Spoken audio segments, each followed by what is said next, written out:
Alright guys, TacticalRab back again today. Hope you're all doing well and enjoying your day so far. Welcome back to an incredibly crucial day of Major 3 qualifiers. Certainly some interesting games today, some surprises really in a lot of these series all across the board. Lots to dive into. Very much intrigued to hear your thoughts in the comment section below. Hit the like button if you enjoy. Subscribe if you're new as always, I would greatly appreciate it. First of all, as we say, 4 series to dive into. We've got to crack straight on. The first series of the day was LAG Atlanta FaZe. I did wonder here whether FaZe would bounce back emphatically. I thought they would do in this series, but game 1 certainly threw a spanner in the works. Huke was certainly cooking here on a map where generally so far this year FaZe have been rather good. Cellium is usually very good at this map, as you would expect Simp and aBeZy to be. aBeZy especially should be a dominant force on this map, as Shotzzy tends to be on this particular map, Points. But LAG, a team where realistically you don't think they'd be that good at this map, they pretty much dominated them here. Like, winning by 100 points on this map is not something you expect FaZe to lose by, and Cellium basically goes double negative. He goes like 0.6 in this particular map right here, and when that happens, FaZe do look vulnerable, it must be said. Like, and immediately people are saying, oh wow, FaZe are chalked, it's, blow it up, it's all over. But I mean, look, FaZe are still FaZe at the end of the day. We saw that for the rest of the series here. But aBeZy dropped like 2400 damage.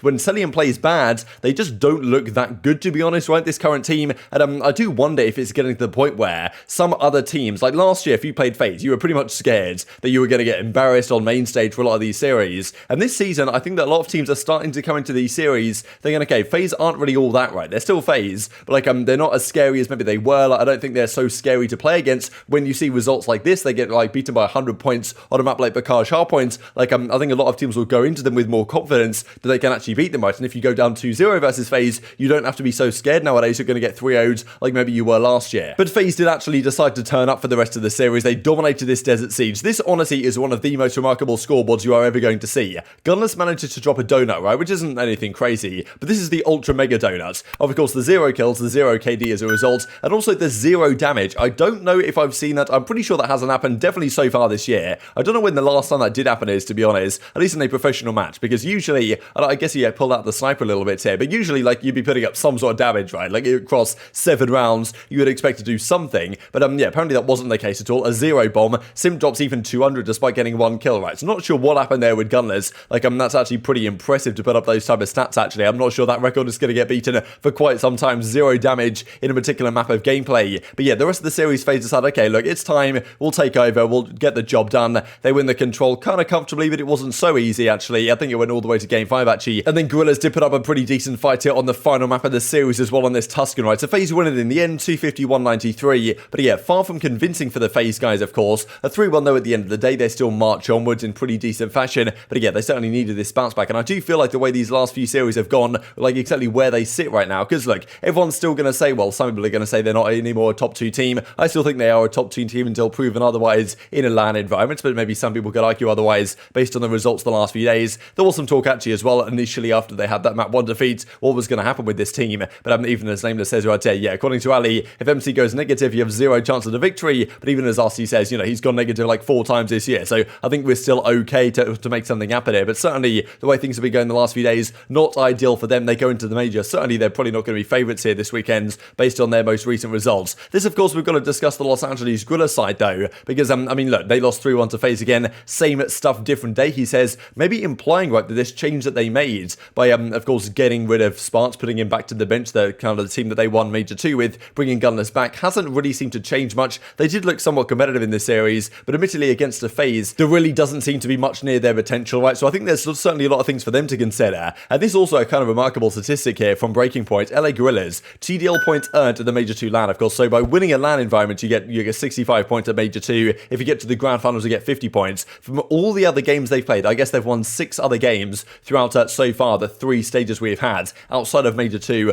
only 60 points. So still 125 is a very solid points haul, but kind of crazy, right, that outside of that crazy Major 2 LAN performance, they would be solidly in the fight to make it to champs. And of course, right now, they do seem to have still a little bit of a gap there, but yeah, that's kind of crazy, right? They earned more CDL points in a single weekend with a last-minute substitute than they have over the entire rest of the season combined. So lots for them to think about. These final stats, just look at them, right? The fact that Cellium went double negative game 1 and turned it around to have the highest KD in the lobby just goes to show what this guy is generally doing. But yeah, Gunless a 0.7 in this series. Not great at all when you consider the fact that he was brought in theoretically back at full health to kind of, be the replacement to Spart and actually be putting up good numbers once again as he was doing at the start of the year. That's not the case. They're going to have to think about that one. We've got to dive into the second series though, Toronto versus London. During this one, in fairness, I was watching the Champions League final, as I'm sure a lot of you guys were. But I mean, still, I thought this was kind of a crazy stat going into this, actually, that it's 1 in 10 Bance's record against 0 going into this particular series. But of course, right now, Toronto on the up, London certainly the other way around. Well, they were looking to kind of start to turn those kind of numbers in Bance's favour over time. And I mean, yeah, CleanX, honestly, I mean, Cammy and CleanX, I mean, Inside and CleanX really, I think, were the two driving forces of this series victory. But they are right now on another level. I think it was around about stage 1 where I felt like London had overtaken Ultra as the best kind of European team or team of players outside the US. But now that mantle is firmly back in their hand. I mean, CleanX honestly was the absolute reaper here on the Berlin Search and Destroy. Probably got overtaken for the biggest Berlin Search and Destroy reaper in the game in the series that we have after this to discuss, Los Angeles Thieves versus the Boston Breach. But I mean, honestly, this one wasn't particularly close. In the end of the day, Ravens managed to clutch up a kind of sketchy game for round 5 in that control map 3. But I mean, yeah, Toronto eventually close out a pretty dominant hardpoint to take this series 3-1. They're looking rather good. They're certainly up there to me with one of the teams that could do some serious damage at this tournament, and mainly because pretty much all of their pieces are now starting to fire again. CleanX is excited about it, kind of the future for them. They're 4-1 in their Major 3 qualifiers. That's looking good. Cammy inside, like Bance kind of did his job. This kind of stat line here shows really where they want to be. Inside, of course, at a 1.3, but like the fact that Bance is around about a 1.0, CleanX and Insight and Cammy, they're all doing great numbers, and Bance even has the most damage in the lobby by quite a way, actually, despite having kind of the worst KD. Just shows that they're kind of playing the game exactly how they want to, rather similar to how they were in Cold War. Maybe you've found that groove to some degree once again, and maybe you've got their teamwork back a bit, which they were certainly lacking, right? So this series was pretty dominant in their favour. But yeah, we've got to talk about this LA Thieves series, right? Because LA Thieves versus Boston, this, as I said earlier today, incredibly important for seeding, right? Like, both of these teams had a very bad map count going into this series. They needed to win, but they also needed to win rather comfortably to give themselves a good chance. And if you lost it, you kind of got yourself chalked, honestly, for winners bracket at the major. That's pretty much exactly what happened here to Boston. And in fairness, like 2018 Octane Sam turned up game 1. Like, he was honestly putting on a show. He won like, what, 34 in 11 game 1. Like, he had streaks all over the shop. He was doing unbelievable damage. At this point, he's 29 in 9, like on a 5 streak already, just popping in the streaks as well, getting a couple more kills with that. And Boston on a map that is very good for them, right? This is a very good map for them. Gavutu hardpoints, one of their comfort picks most certainly. They get blown out by LA Thieves this game 1. This is probably the quickest series of the year. It probably like did break the records. I can't imagine another series was quicker than this. It was so dominant in their favour. And like Thieves, you've got to give some credit to. But Boston were just shambolic. Like, they just lost the plots here. It was almost reminiscent in a way of what happened against London a few days ago when they went down 1-0 and then 5-0 in the surge and then reverse swept to 1-3-1. Now, you know, of course, this was a very different story there, and I kind of felt like it would be just on what it's in the first map. But like, look at this. Octane's 34 and 11. When do you see maps like that out of Octane this year? You just don't. When it happens, they're going to get blown off the park. And then the game 2 was just continuing the same fashion. This was honestly just a ridiculous search and destroy. Like, usually Boston are really good at this map, but like obviously LA Thieves has done a lot of work on it. They'd counter-stratted rather heavily, and every single round of all the 6 rounds they played, there were only 6 of them, they got first blood every single round, including of course this one here from Envoy. Like, the kind of plays over towards the B side. Envoy at this point is 7-0, running up mid-map, getting 1 kill, getting the 2nd kill as well here on Nero, and then Methods in a 1 versus 4. Unlucky Sunshine, you get gunned down, the bomb is defused, and that's GG. Like, this was dominant. You've got to give Thieves credit, but at the same time, like, Boston, what were they doing this series? It's honestly embarrassing for them. There's just the fashion they lost this one. Like, I mean, yeah, look at these numbers right here. Envoy 9-0, like, kind of Veli's having a few words to say of what Enable said a few days ago, that Envoy's the problem on this team.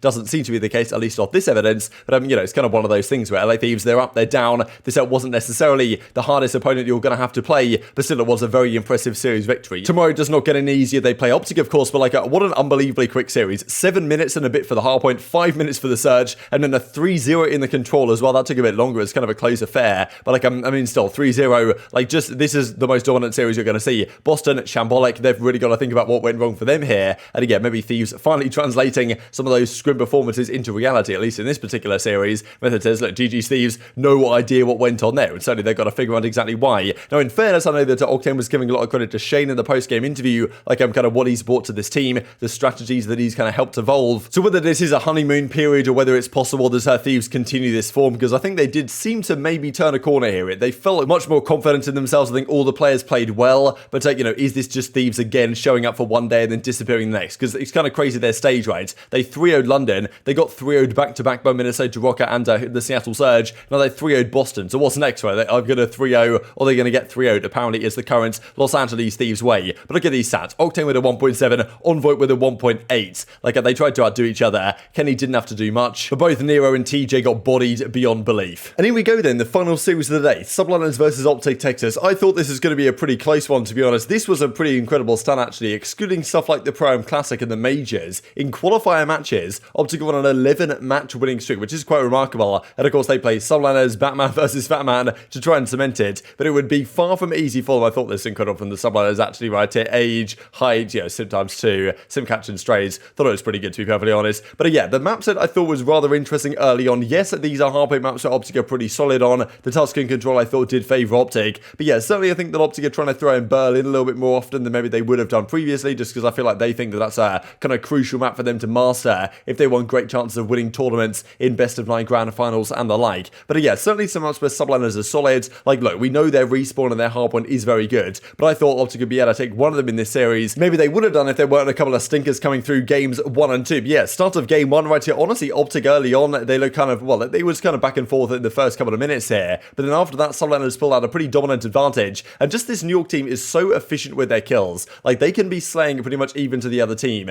but they're usually, if their slaying is even, if they're on a 1.0 KD, usually they're winning the game quite comfortably. And Crimsix just like, look, he knew he had to turn up today. He knew this was time to get the 10 points on the board. Of course, as we said, the 10 points, every single 10 points right now is massive for New York, even though I thought really they're still pretty much a top 3 team in the game. I thought that, maybe they won't get these 10 points against OpTic, but in fairness, on the OpTic side, you could argue they had less to play for here. In terms of this series, probably meant less for their season than it did for the Subliners. This seemed like not necessarily a must-win for New York, but certainly if they want to get their confidence that they can still make champs, this was very crucial indeed. And certainly it was, Crimsix and the rest of the guys putting the team on the back game 1, a 1.6 KD for the W in game 1 from Crimsix, and game 2 went in a similar way, at least early on. Scump actually clutched a 1 versus 4 right here, technically. Kind of an interesting 1v4. Technically it was a 1 versus 4, but he lays down 4 versus 1 situation, and can just about kill the guy off the bomb just in time to, effectively close out the round. Technically a 1 versus 4 for Scump. I guess it might go down to the books like that, but very quickly after this, all of a sudden, New York put out an absolutely massive advantage, right? And certainly after this kill from Crimsix, he had a few words to say. You can kind of tell what he's saying here through the cams after Crimsix wins a nice gunfight and takes down a Dashy. You can see kind of what he says on the bottom left-hand side right here. I probably, don't need to make that too obvious. It might be in the thumbnail or something along those lines. But yeah, Crimsix at this point up 4-1 in this particular map. They go on to be up 5-1, and then all of a sudden, things start to go a little bit wrong for the guys on the Subliners. Dashy versus Crimsix was a round right here. We were kind of hoping we would see a 1v1 between these two. Dashy wins it in this situation. That's now 5-4, and then they go to a round 11, where I don't believe what I was seeing in round 11. Like, OpTic clutched up so hard, they got all the way back. Dashy had a streak as well. He had a glide bomb, and he called it in a kind of interesting situation.